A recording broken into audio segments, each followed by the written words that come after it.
Mga boss, may panibago tayong gagawin dito, no?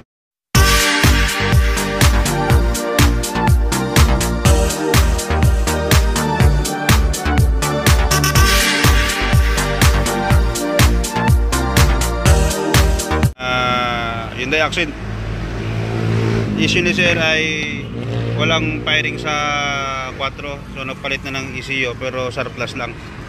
Ngayon maliban doon mga boss, meron pa siyang isang nakitang problema. Itong wire na to nakakonect yan doon sa starter, sa alternator, no?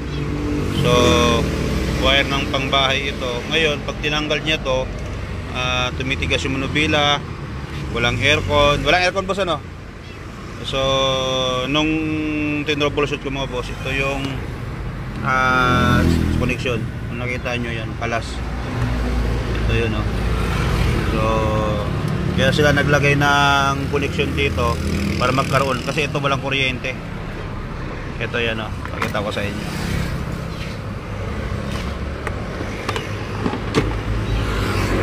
I-test natin.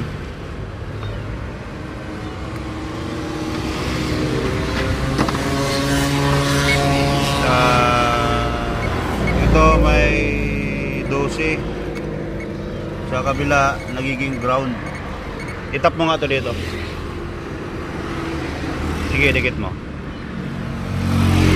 Ayan, no? Nagiging 12. Tanggalin mo yan. Pag tinanggal mga boss, nagiging negative yan. Sige, balik mo.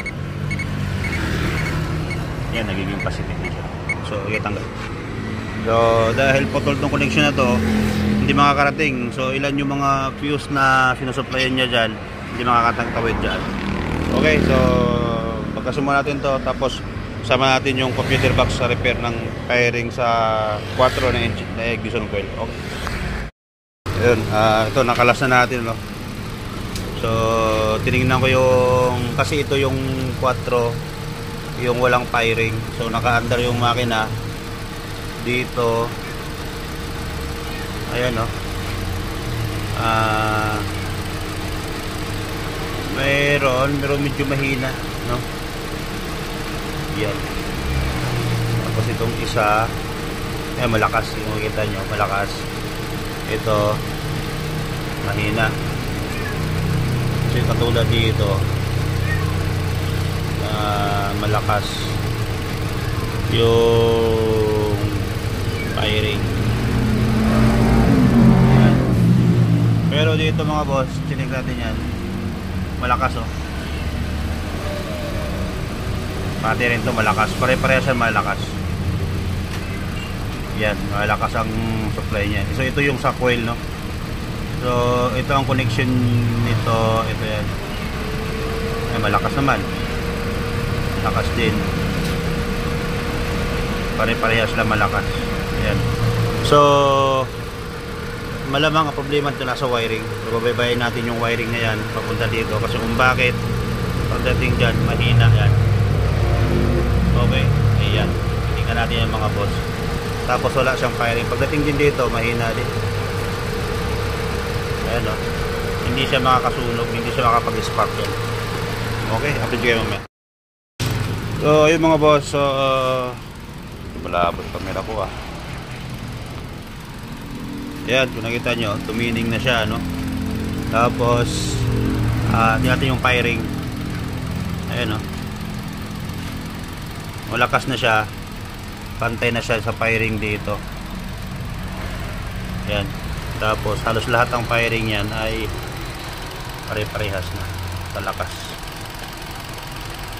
Ayan. Pati rin tong ganun din. Pati rin ito mga boss, so ito yung connection niyan, papunta yan dito. Ayan. Angat natin kung may bungkulong. Ayan, meron na. Ibig sabihin, okay na yung mga boss. So ang problema niya, wala sa computer box, nandito sa wire sa likod yung socket, maluwag na. So kaya medyo nakatipid si sir, kasi kung i-repairin yan at dadalhin yung computer box lang mismo, kahit na wala namang sira dyan, magbabayad kayo, kasi hindi naman sinasabi ng iba na nandiyan ang sira. So tayo naman mga boss, yung troubleshoot natin, kawawa naman din kasi kapag magbabayad na wala naman doon ang sira, no? So sinabi ko kay Bossing na wala sa computer box, kaya troubleshoot sa wiring. Buti dinala niya yung unit, kasi kung hindi baka mapunta pa dun sa ibang problema. So ito, nasolve na natin. Hindi tayo nag-repair ng computer box, misfire lang dun sa 4 mga boss. Okay, thank you.